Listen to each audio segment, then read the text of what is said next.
Good afternoon, everybody. My name is Ken Hoffman. I'm the owner of the gallery. I'm very pleased to see you all here in this cruddy weather, but you're diehards. That's what you are. I'm very excited about today's presentation with Beverly. It's the only documentary photographer that we have in the gallery. And documentary photography, of course, tells a story. The viewer doesn't always know what the story is, and that's why it's nice to have somebody here explaining it, because it's apparent that there's a story there, but unless you read all the fine print, and not everybody does it, admittedly, you sometimes have a lot of questions. So I'm happy to introduce you, Beverly, to you, and without further ado, turn it over to Kristy and Beverly. Thank you.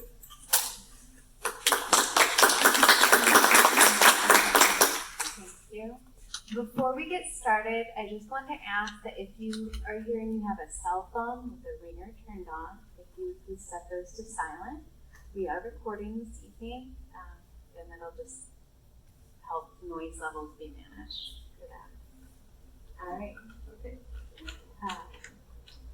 So I'm going to be asking Beverly some get-to-know-you questions and some questions about the story behind the event she photographed.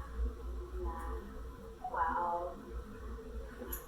I think one thing that's really nice about this is I don't know Beverly that well. So a lot of the answers I think she's going to share tonight is going to totally be news to me, and I'm really interested and curious to hear what she has to say.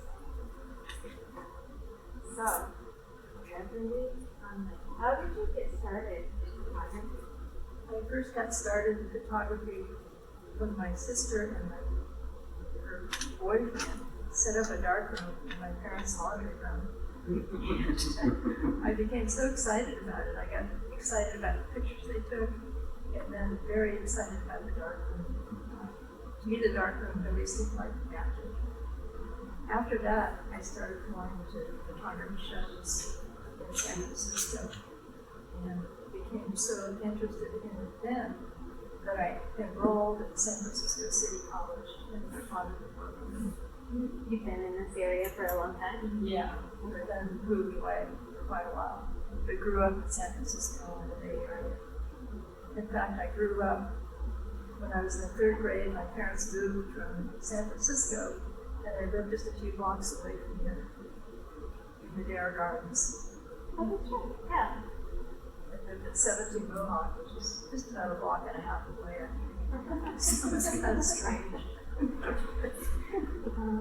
So anyway, when I was at City College, I learned everything from portrait, studio, journalism, documentary, and I just really began the darkroom. And at one point, they had a woman come in and talk, and she was Marion Post Walcott. Turned out she was the first female hired by the Foreign Security Administration, and she broke down barriers for women in photography. And I was just enthralled with her, and I never forgot. I love her words. She said, "Find your own voice and let your images speak from the heart of your soul." Really? It looks like your photos, we talked a little bit about this before today's event. You used a 35mm Yes. camera. Can you talk a little bit about your particular partnership here? Sure. I've always used film cameras, either 35 or 2.25 or 4. I've used 4x5 a lot too. For these images, I use a Contax camera with size lenses, and they're really sharp. Love it, and I love using film. And for the 35, because there's only like 36 or 24 exposures on the roll, and so with each exposure, you really have to think about it. The other thing I love about film is I get to use gun, which I love.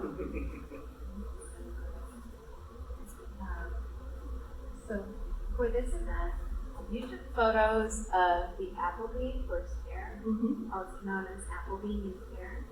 This is in England. Can you explain a little bit about the premise of the event and what drew you to it? The Appleby horse fair is mainly about the buying and selling of horses, but they also have harness and they have trotting races. And the big event, really the major event, is the washing of the horses, which you see right there in the River Eden. And the people that do the washing, it's always the young boys, the young men, and the little boys do the grooming of the horses, and the older boys do the washing of the horses. And the other thing they have at the fair is the sale. They have the sale of goods and crafts. They sell everything from bridles to crystal to jewelry, metal, and a lot of fine china. There also is a spot at your fortune told and your palm read. It is, the Appleby Horse Fair is considered the oldest horse and traveler fair in Europe. And it can attract some 40 or 50,000 people, visitors, and 10,000 gypsies and travelers from all over Europe.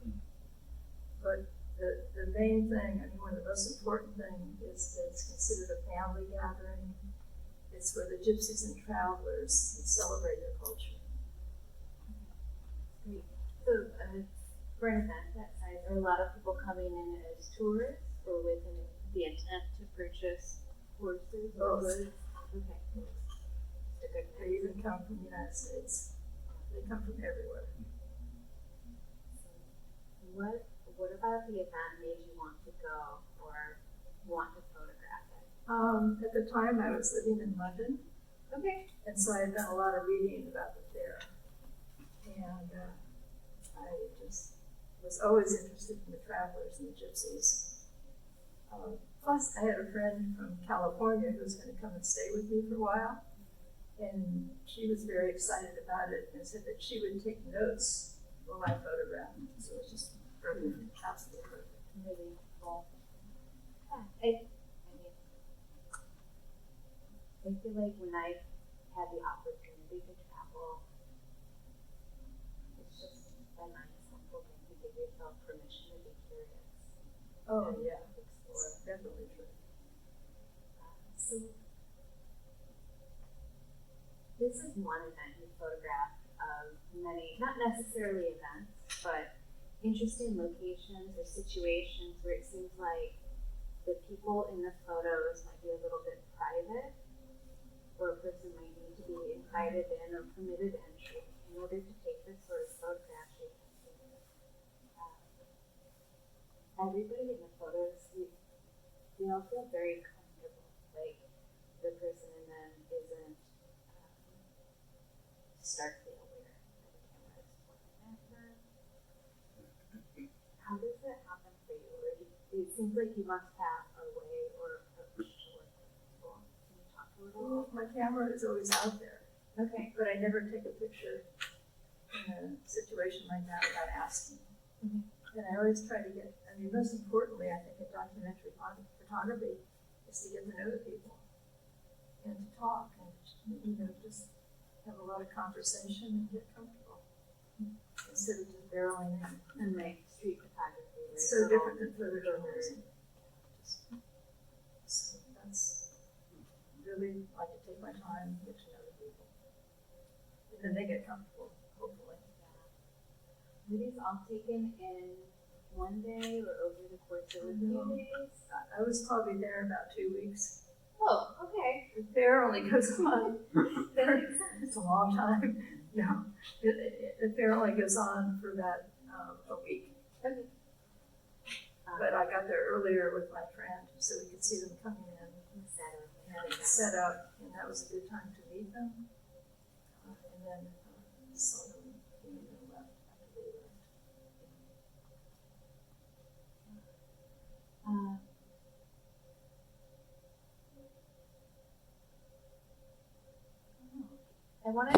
a little bit of storytelling. Okay. Set of photos. Do you have any favorite photographs in this set? Well, one of my favorite situation was the gentleman doing a deal. Okay. Oh, I yeah. forget where they That photo's right over here. Is it? I believe so, yeah. Is it that one? Okay. It's a round table and a Yes. bunch of gentlemen around it with pints of beer. And they're in an excited, heated conversation. Oh, yeah, well, I was really curious about how they do their deal. Okay. And so luckily they invited me to watch them. And they either do it on a place called Trade Hill, or they go to a pub, or they go to, it's called like a sweet shop. A sweet shop? Yeah. Like a place where they sell kitties. Okay, okay. Good stuff. Just checking. They, in England they call it biscuits, but really cookies. So anyway, they did invite me in, and it's really interesting because they start out by telling a lot of jokes and teasing and laughing, and it's really loud and boisterous and fun. And then all of a sudden they'll get tired, and they'll get quiet, and then they start negotiating. Okay. And after they finally make a deal, the thing that solidifies the deal is a slap of the hand. So the two men, the buyer and the seller, go wham. And that's it. Okay. And whether it's a good deal or a bad deal, they honor it. So nobody's gonna back down. Nobody backs out. You were there. And a dealing like this is over horses. Yes. And that starts about midweek during the fair. Okay. So they've been shown or washed. Oh, yeah, they're for a washed number of times. and groomed and paraded up and down Bear Hill. So people really get to look at them. Okay. You can see in this photo, Shire horses in the River Eden. You've got people all the way across this arch bridge Oh yeah, they're everywhere. watching in on the coast. And they're all on the sides of the river too. Any other stories here? Let's see. We've got the three gentlemen with a couple horses. Just titled. Well, they're getting ready. They're just probably looking at the horses and thinking about it. You know, whether they want to make a deal or not. The one thing that really did interest me was the washing of the horses in the River Eden, because I was very much interested in photographing the little boys. Oh yeah. So that's their job. The boys do that, and the women and the girls tell fortunes. It's very definite what the jobs are. So you have a photo of the fortune teller over here, which seems like a really intriguing, maybe mysterious person. She's in her caravan, Vardo, and she's surrounded by photos of herself. Is there a story about her or about this photo? Well, you know, I was able to photograph her, but I didn't have my fortune told. Okay. And so I don't know too much about her. And the funny thing is that I thought she had a website, but then I was told by Eve that no, she did, if it wasn't her, you know. But I did go around to the other Romany woman and have my fortune told a couple of times. Oh, with other people? Yeah. Are there a lot of fortune tellers? Oh, yes. That's one of the main, that's a woman's job. Okay. So, and they tell you, they told me a lot of good things, but then they also told me some things that I didn't really realize, you know. So they really do fortune telling. They do. It was an enjoyable experience. Oh yeah, the women are wonderful.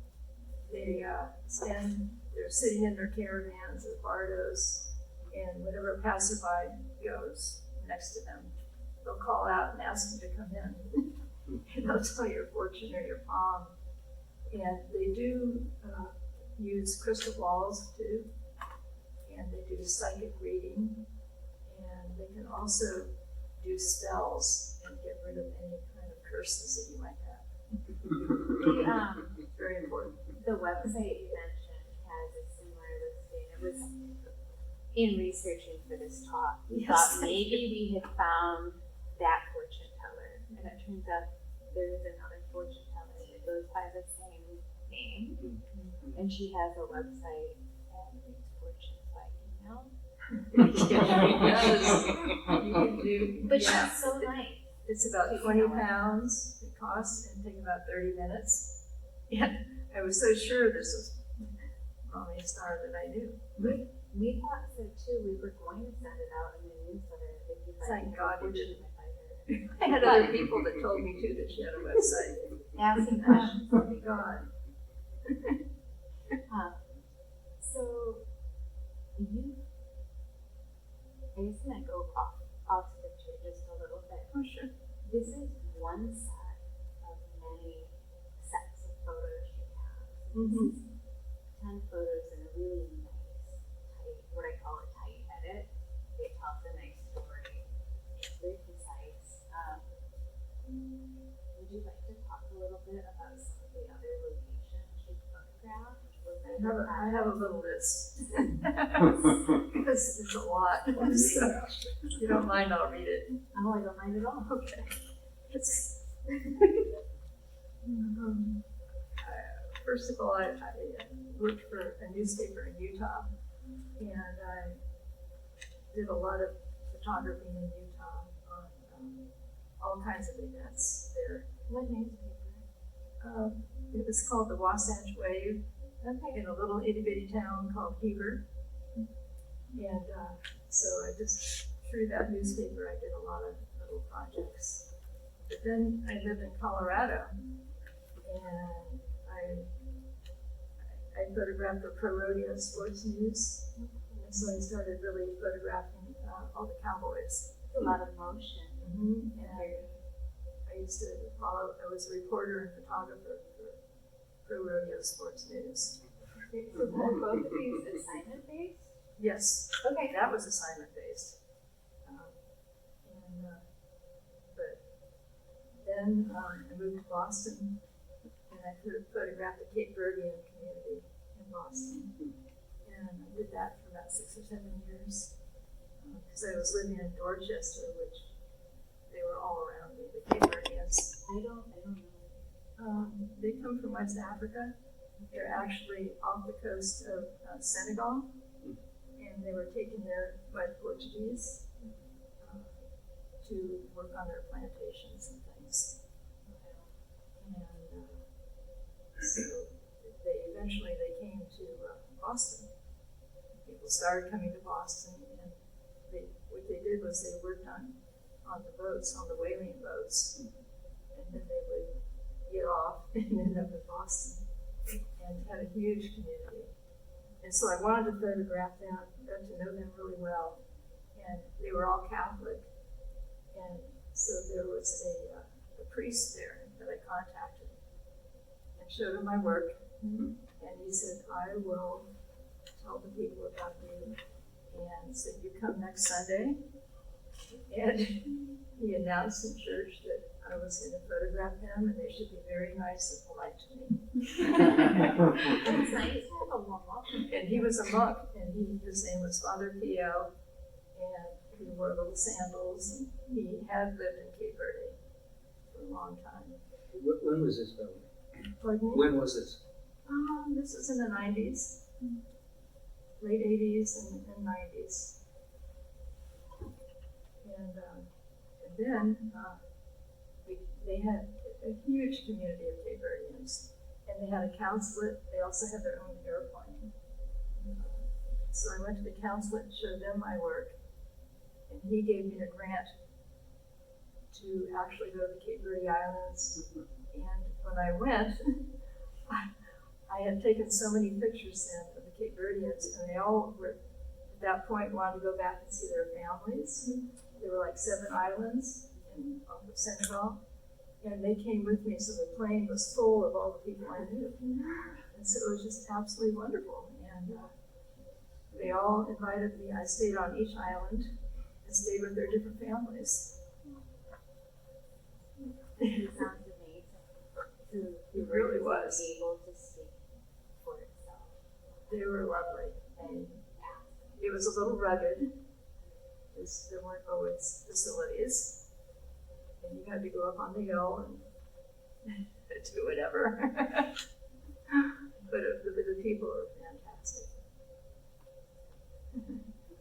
So that was one. That was a pretty long-term project.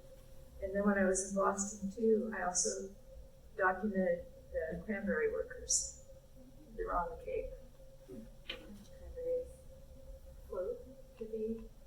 Yeah, all the Yeah. bogs and the harvesting, and a lot of the workers who were there were from Scotland actually. Plus there were a few Cape Verdeans working. And that's how I got started. They mentioned that I should do the Cape Cod, the cranberry bogs workers. And then I lived in London, and that's when I did this. And this is in 91? Yes. Yeah. And then I also, in London, photographed Smithfield workers, the Smithfield market. And those were, it was a meat market. And the men would carry the meat on their shoulders. And it's pretty wild. But that was eliminated pretty soon for sanitary reasons. But I did that for a couple of years. And they would start work at about 4 o'clock in the morning. And I'd take a taxi to Smithfield. And at about 4 o'clock, they'd blow a big whistle and they'd start working. And so I did that. Then I lived in New York, and when I was there, I did a lot of street photography. What era were you in New York? It was after London, so it was in the 90s. And then after that, I moved to Cleveland, Ohio. And Where Cleveland? because Sandra back there got a job in Cleveland. And so I started photographing an area right downtown Cleveland. It was called East 4th Street. And it was an area that was all black shopkeepers and Asian shopkeepers. And so I just photographed them for a few years. And now it's all eliminated, that whole area. But there were beauty shops and beauty schools and places where they sold wigs. That built up to be something else. It's all condos and all that kind of thing. Where did we keep going? Well, You've done so much. Only if you want to. oh yeah. Well, then I photographed. I was able to meet a woman who had a father who started a Native American school, like a high school, and he had gone to Dartmouth and was really upset about the treatment of Native Americans, and he had a desire, when he could, to start a school for the youth. And his daughter was going to work there, and she looked at my portfolio and then said, "You've got to go out there and meet my dad and meet the dean." So I went out there, and then they hired me to come out and stay and photograph the kids. And they were from all different Indian nations. They even came from Hawaii to the school. As you're walking through this, do you have samples Oh yeah, from most of these that's on your Everything. website? Everything's a on lot of them are on my website too. Then, when I was at the Native American Prep School, I met a husband and wife who were teaching, and they were Cherokee. And so after I got done with prep school, then I would go off to Oklahoma and and stay with them and photograph the Cherokee. They really wanted me to document their relatives and friends. So I did that for quite a few years. The next thing, when I was in Cleveland, I also photographed at a steel mill. I did that for quite a while. And I also photographed strippers in Cleveland. They had quite a. I met somebody who owned one of the nightclubs and got invited to go photograph the strippers. So I did that. And then when I was in Ohio too, I photographed Marysville Women's Prison. So I really got to know the women there. That was really interesting. And then later on, A longer project, or do you continue working on all of these are so relationship? Do you do a lot of interviewing? oh yeah.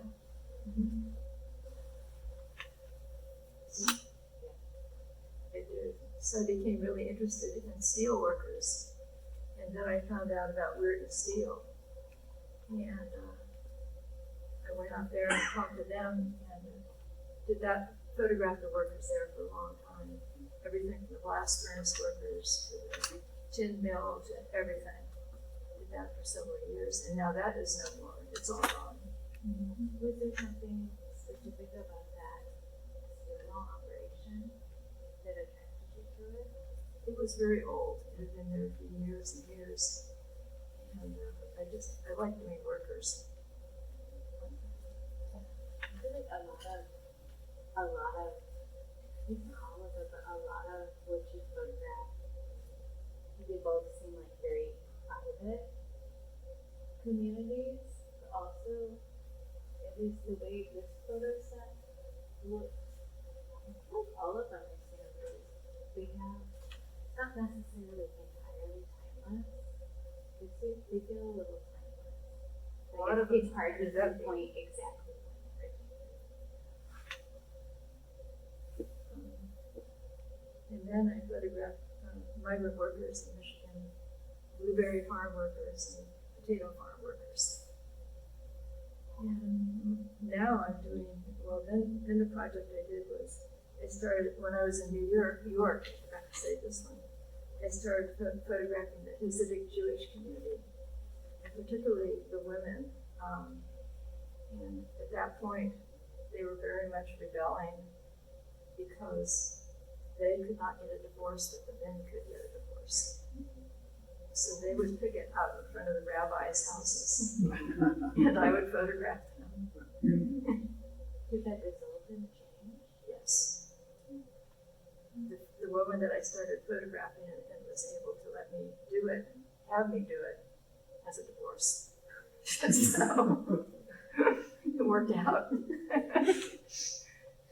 But and then the project that I'm still working on is on people living in the back hills of the Ozarks in Oklahoma and Arkansas.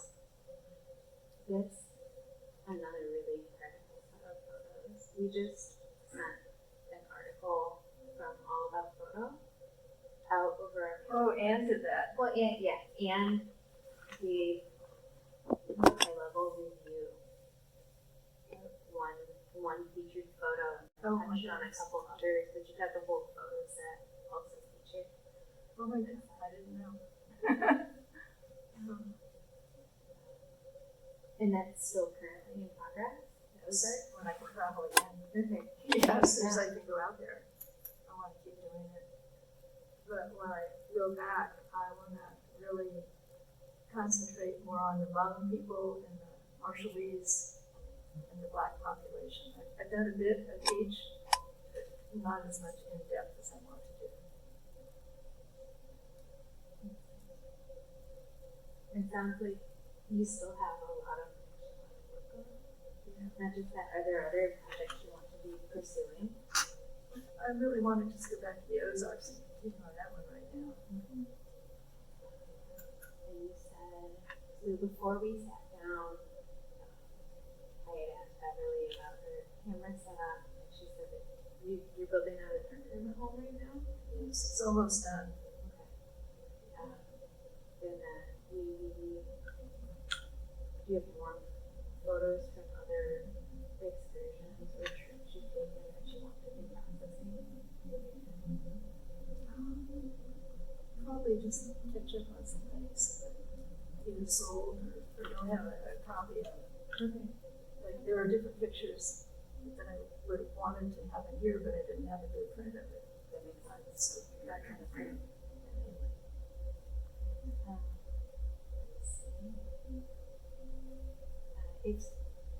If somebody were thinking about getting started in portrait photography or wanting to work on projects that feel similar to this, do you have any advice you'd like to give them, or things that have worked well for you that you're going to share? Yeah, I guess first of all I say that documentary photography requires really having a great interest in people and in life, and having a lot of curiosity about both of those. And I would say that documentary photography can be a very long-term project, usually weeks or months or even years, like the one that I'm working on. And so it's totally different than being a photojournalist, where you're going in and taking a couple of shots and then getting what you want and then leaving. A real quick thing. I think a really important thing is with documentary photography is that you're not an art director. You're really not. You don't change anything. You don't have someone change their hair or their clothes or change anything with the environment. You want to photograph it the way it is. You want to capture that and step back and take it and let it flow. Just do it. But another big part of the documentary photography is really getting to know people. I think it's a lot that isn't about the camera. It's more about conversation and meeting people when you're when you're working on it. And I think helps establish. Yeah, you gotta do that. It's really important to have a lot of conversation. Try to make people comfortable if you can. And the other thing that's really important is, I think, if you're doing a project, unlike Appleby, where you don't need a contact to get access, you should try to get a contact, and then it would be important to have a portfolio to show them. So they might want to have you go in and do it. Maintaining good record. Yeah. To have you come in, like almost everything I've done, except for something like this, would require having a contact. It sounds like a lot of projects folded into or led to other projects just by having made an introduction. For sure. We have a question by a few people visiting the gallery. One of them very recently. People who come in. These are fabulous. Is there a book? Have you thought about working on anything like that? I'm asking in part because we had the question. I would like to have a book, but I do not have a book on that. I've been in different magazines and things like that. Shown them, but they're not there in a book. And this is one of my older projects too. Magazines you've been in. Any pictures you want to talk about or share? Right now, I can't even think about what I've been in because it's an old project. I haven't really shown this for quite a while. When you've shown first and maybe if you ever had to publish, do you include some of your editorial on it? Yes, yeah, it could be. I would have a statement or something. Is there anything else you want to talk about or share while you're here? Much. Yeah? You can't. Would you wanna Unless open- someone has a question. Yeah. I have a question. So the same person who came in and talked about or asked about the book, he kind of assumed that you had like a much larger body of work or an edit for the series. Mm-hmm. And I'm wondering what the process is like for you editing down the photos you've taken into like this very small collection or like intimate collection. Yeah, I guess I'm wondering if you're like looking for like storytelling or something in people's faces. I don't know. Just want to hear about that. Yeah, a lot of the bodies of work on your website have a similar number of photos shown. I'm going to say 10, 12. Could be off a little bit, but they all seem to tell a very clear story. I have a lot more photographs of this. A lot more that are on my website too, for different projects. But usually I have to hone it down for different things. How do you figure out what works and what fits together? A lot of it has to do with what do I have a good print of. So if I don't have a good print, you know, and then I just kind of lay it out. There's usually a requirement of how many to show. So I see what I have. And go from there. Is this just showing galleries like this, or I'm seeing you're in some museum holding? Yes, I am. And they usually select what they want. I will show them a body of work and then they'll select. So a lot of times it's not me. It's just what they really feel they want.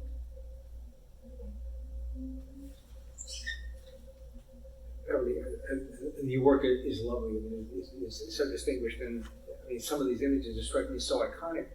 But when I heard you say that you used a Contax, I've never used a Contax camera. Is that a rangefinder or a through the lens camera? Through the lens. Through the lens.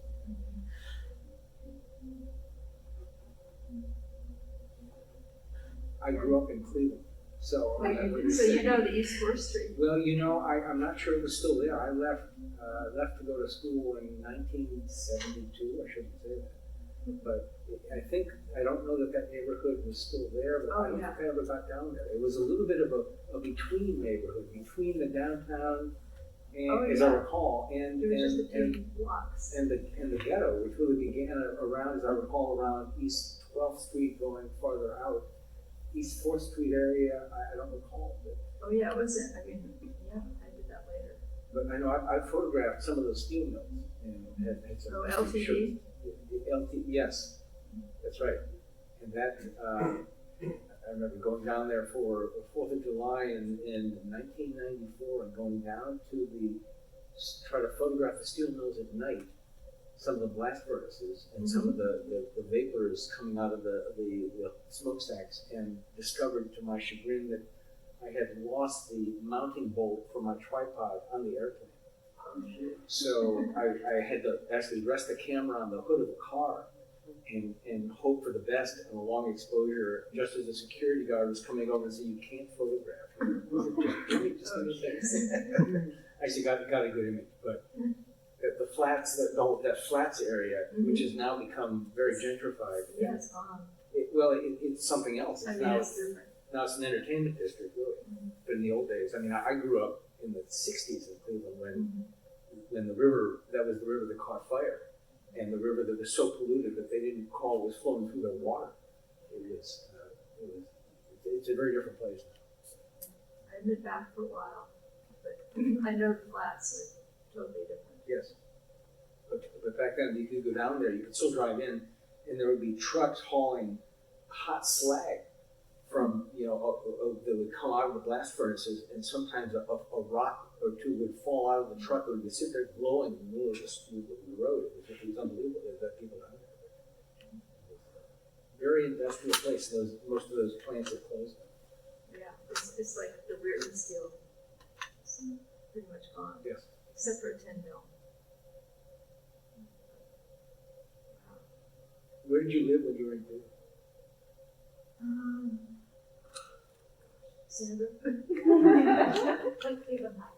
Cleveland Heights.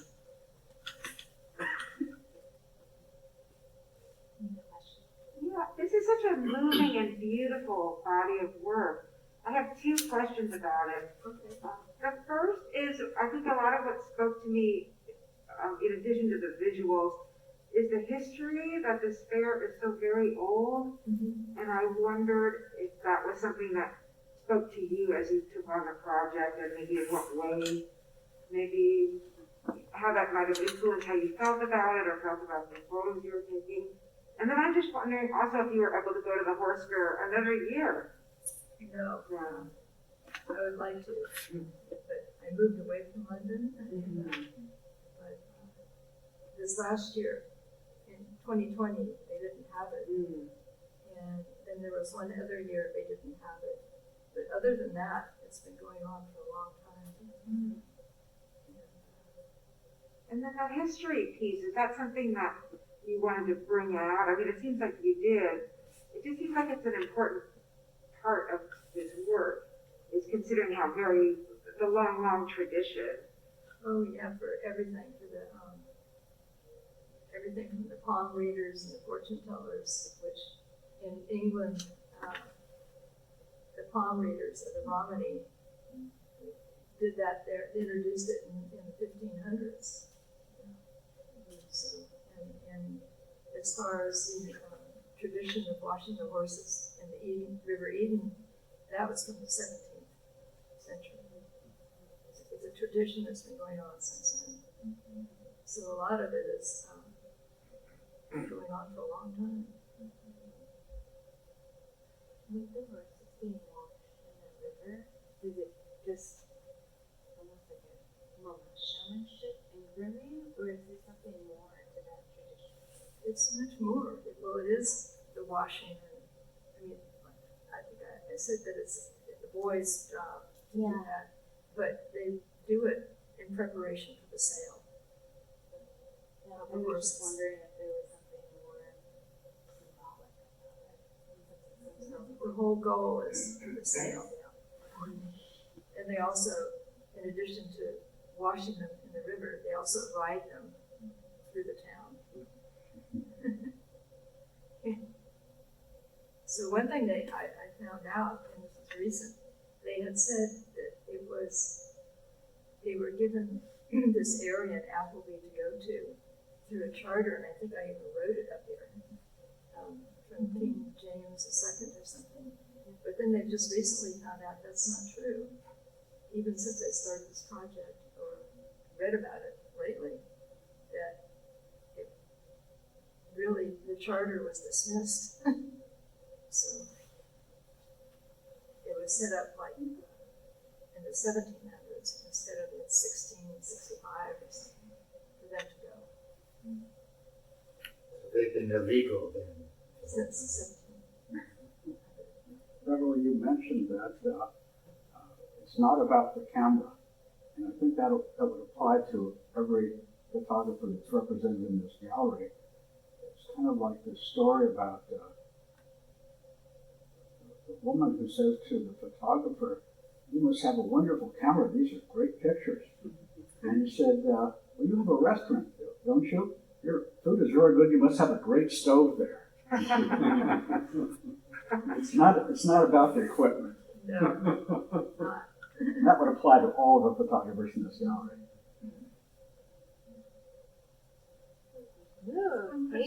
I just wanted a little more detail about your subject matter. Are they based in England only? Do they travel outside? I know this was 30 years ago. Do they refer to themselves as Roma? Do they, things like that? From what I know about other. No, they come to the fair from all over Europe. Okay, so they're not based there particularly. No, and actually the Romany, or the Roma, originally came from India. And the travelers from Ireland and other places, but when they have the fair, about 10,000 travelers in Gypsy Roma come from all over Europe. They took ferries over. I guess. I don't know how they do it, but they get there. I visited Appleby in the 70s a couple of times, and I'll say it hasn't changed a bit. It looks so familiar, and I think you really captured it. Yeah, I would bet, because I've looked at pictures from the past, Yeah. and it's just pretty much the same. Yeah. Even the clothing. Mm-hmm. And these barrel-shaped gypsy horse-drawn caravans. I love these. Probably now they have more caravans. I mean, more mobile homes or different things like that than the Vardos. I see just a few in this photo. Yeah. But actually, they're not really nomads anymore. None of them. They don't do all that traveling around. They're in one spot. Why is Because I think they'd rather. that? I wondered if maybe there had been change in education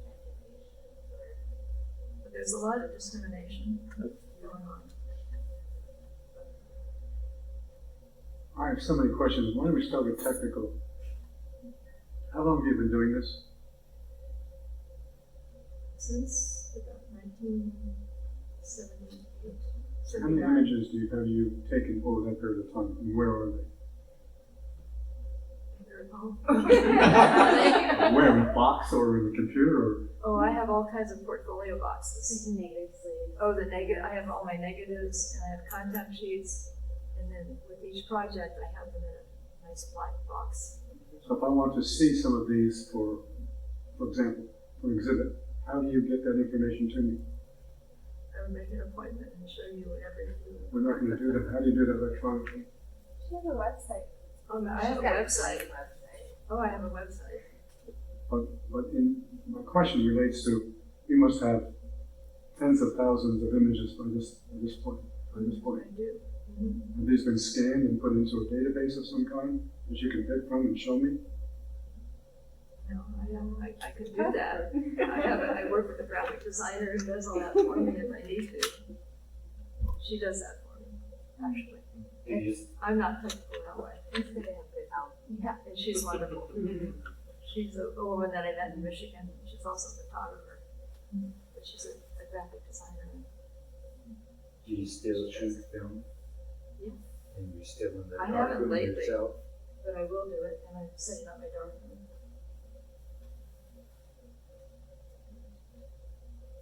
Do you have other tips for making people comfortable when you're shooting and doing a long-term project? Basically, just talking to people and meeting them. But like I said, originally when I go in, I'll have a contact. And a lot of times the contact will introduce me to people who will help me to meet people. And then after getting to meet the people, then they'll introduce me to other people, and just it goes on like that. You seem like you would be a good listener too. And someone that, is able to sit back and let things happen in front of you. Is that an apt description or idea? I like to listen. Not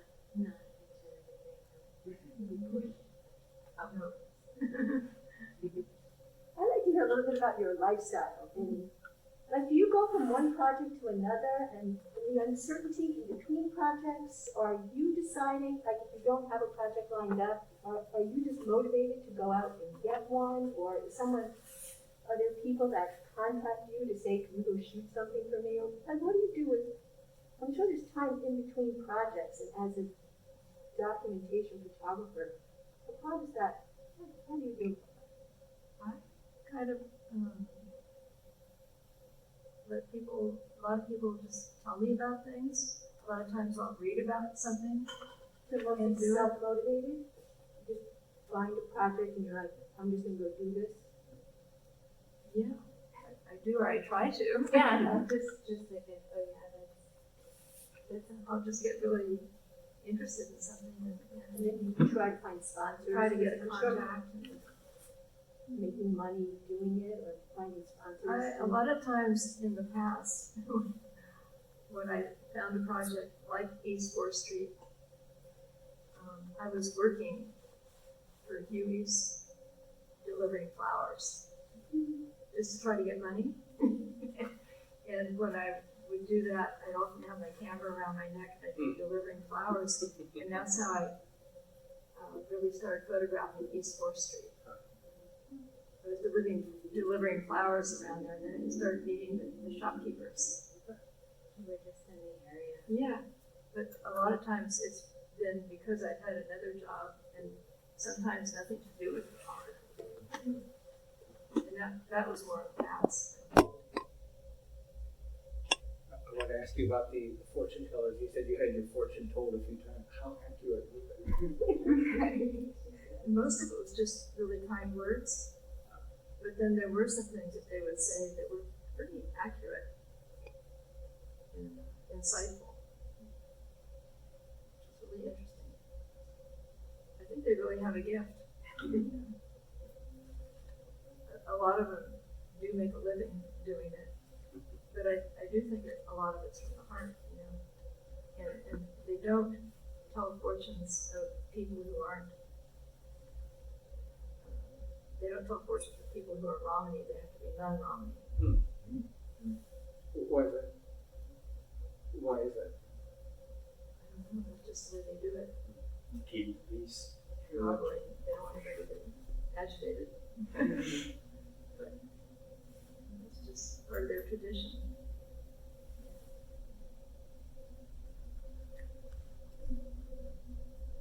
Like in England, they introduced palm reading in 1500s.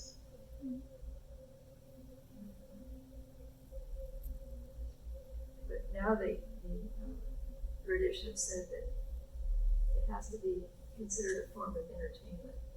So they don't look at it as fortune telling or palm reading or anything like that. There was the website we found had a very clear disclaimer that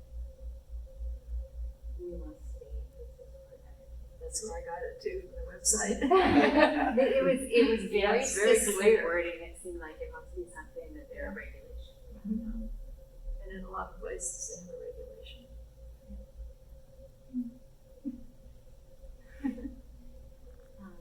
Is there anything else? Do we have any other questions, or is there anything else you wanted to share tonight? I just have a comment. I would like to thank you for showing your work here. We're very fortunate to have your work in our gallery. It's a real gift to the community here coming and see your documentary photography. It's really a gift. Thank you so much. It's been a gift to you to be here. I really appreciate it. I just want to comment, the quality of the print is really amazing. Very nice. And I assume you printed all of these, right? I did. I learned a lot of that at City College, but then when I lived in Colorado, I met a gentleman named Myron Wood, who was a photographer, and he hired me to assist him in his darkroom. And that's where I really learned. And that's also where I got interested in the Contax camera. Before that, I was using a Nikon, but he gave me a camera as a gift. And then I upgraded it later on. But the Contax is beautiful. It's because of the lenses, the Zeiss lenses are fabulous. Did you work with him for very long? Yeah, I did for about 3 years, I think, or 4 years. Oh yeah. And I would also go out on assignments with him. So really, I would say I learned so much from that man. Beautiful work. He's in the Museum of Fine Arts in a lot of different places. He's a great documentary photographer. That's great. It almost like another layer of school. Oh, it was the best. We kind of honed everything, put it together.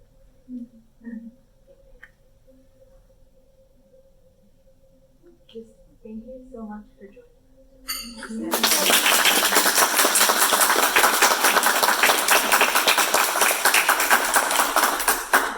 thank you again for coming. We have lots of food and drink at the table there, so don't leave without it. Take some home. One last thing, if anybody is interested in Beverly prints, these are all available through our gallery. They're open edition.